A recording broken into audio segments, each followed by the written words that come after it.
हरे कृष्णा। वेदों और पुराणों में माघ मास में स्नान दान का विशेष महत्व बताया गया है। साथ ही इस महीने में कुंभ मेले का आयोजन भी किया जाता है। इस महीने में पवित्र नदियों में स्नान करना और स्नान करने के बाद दान करने का विशेष महत्व बताया गया है। मान्यता है कि इस महीने में गंगा स्तोत्र और गंगा स्तुति करने से व्यक्ति को शुभ फलों की प्राप्ति होती है और व्यक्ति जीवन मरण के चक्र से मुक्त हो जाता है। आज के इस वीडियो में आप सभी जानेंगे माघ का महीना कब से शुरू हो रहा है और कब समाप्त होगा। साथ ही माघ महीने के नियम क्या होते हैं, साथ ही इस महीने में क्या करें क्या ना करें। वीडियो को आप सभी एंड तक जरूर देखिएगा। वीडियो पसंद आए तो लाइक शेयर करें। चैनल पर नए हैं तो चैनल को सब्सक्राइब करना ना भूलें। साथ ही बेल आइकन को प्रेस कर लें, जिससे आप सभी को व्रत और त्योहारों से जुड़ी संपूर्ण जानकारी देखने को मिलेंगी। हिंदू कैलेंडर के अनुसार 11वां महीना माघ मास का होता है। पौष पूर्णिमा के बाद इस माह का आरंभ होता है। माघ मास का शास्त्रों में विशेष महत्व बताया गया है। इस माह की महिमा के अनुसार आप इस महीने में जितना भी दान पुण्य करते हैं उतना लाभकारी होता है। साथ ही भगवान विष्णु की भी विशेष कृपा व्यक्ति को प्राप्त होती है। आइए जानते हैं माघ का महीना कब से आरंभ हो रहा है। पंचांग के अनुसार मकर संक्रांति से इस महीने का आरंभ हो रहा है। सूर्य के मकर राशि में जाने को मकर संक्रांति कहते हैं। सूर्य इस बार 14 फरवरी को मकर राशि में प्रवेश कर जाएंगे। इस दिन से ही माघ मास का आरंभ हो रहा है और 12 फरवरी का माघ मास का समापन होगा। माघ महीने को माधव भी कहा जाता है। भगवान श्री कृष्ण का ही एक स्वरूप है।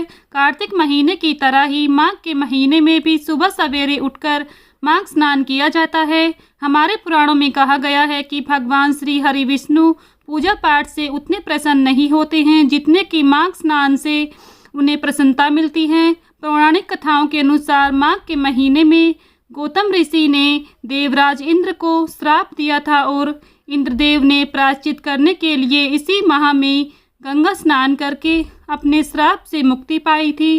प्राचीन काल में नर्मदा नदी के तट पर सुव्रत नाम के एक ब्राह्मण रहते थे। वे वेदों पाठी ब्राह्मण थे, धर्मशास्त्र और पुराणों के ज्ञाता थे, बहुत विद्वान थे, लेकिन उन्होंने अपने ज्ञान के उपयोग को कभी भी धार्मिक कार्यों में नहीं किया।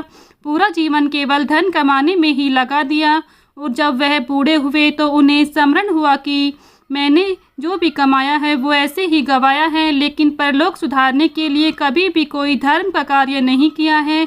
ये सोचकर वे पश्चाताप करने लगी। उसी रात को चोरों ने उनके धन को चुरा लिया था, लेकिन कुछ समय पश्चात उन्हें इस बात का कोई भी दुख नहीं हुआ, क्योंकि वे तो परमात्मा को प्राप्त करने के लिए उपाय सोच रहे थे। संयोग से उसी समय माघ का महीना आ गया।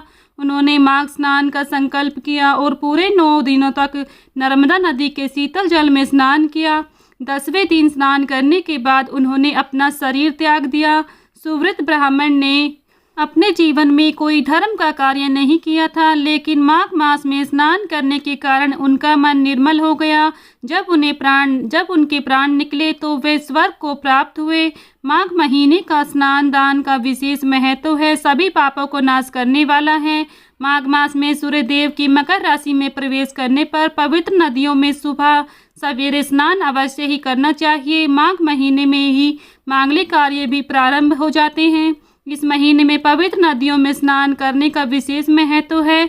इस माह से जब सूर्य देव उत्तरायण होने लगते हैं तब सर्दी भी धीरे धीरे खत्म होने लगती है। माघ मास में कल्पवास का भी विशेष महत्व माना गया है।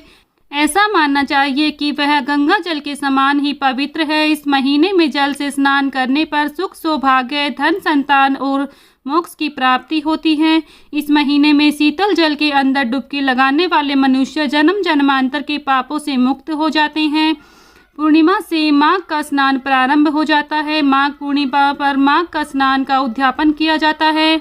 ऐसी मान्यता है कि माघ के महीने में तो देवता गण धरती पर आकर मनुष्य रूप धारण कर लेते हैं और प्रयागराज में स्नान दान जप तप करते हैं। स्नान का विशेष महत्व है। वहाँ पर स्नान करने से विशेष फलों की प्राप्ति होती है।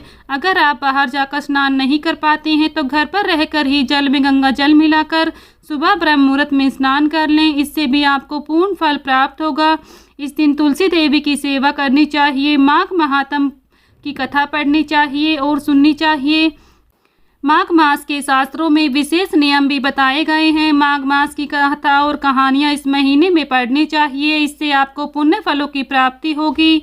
साथ ही माघ मास में स्नान दान का विशेष महत्व है, तो इस दिन सुबह सवेरे उठकर अपने नहाने के जल में गंगा जल मिलाकर स्नान कर ले। पवित्र नदियों में स्नान करें, लेकिन हर कोई वहां पर नहीं जा पाता है, इसलिए घर पर रहकर ही गंगा जल डालकर जल से स्नान करना चाहिए। आप भगवान विष्णु और भगवान श्री कृष्ण की पूजा करें इस महीने में।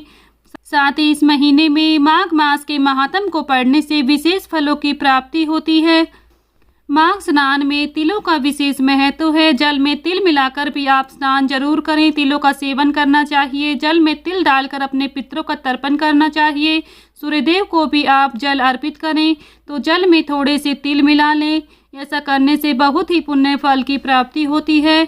माघ के महीने में रोजाना तुलसी माता की पूजा करनी चाहिए। सुबह शाम तुलसी माता की पूजा करें और दीपक जरूर जलाएं, परिक्रमा करें, कथा आरती जरूर करें। साथ ही माघ के महीने में दान पुण्य जरूर करें। साथ ही आप व्रत रख सकते हैं, इससे आपको माघ के महीने का पूर्ण फल प्राप्त होगा।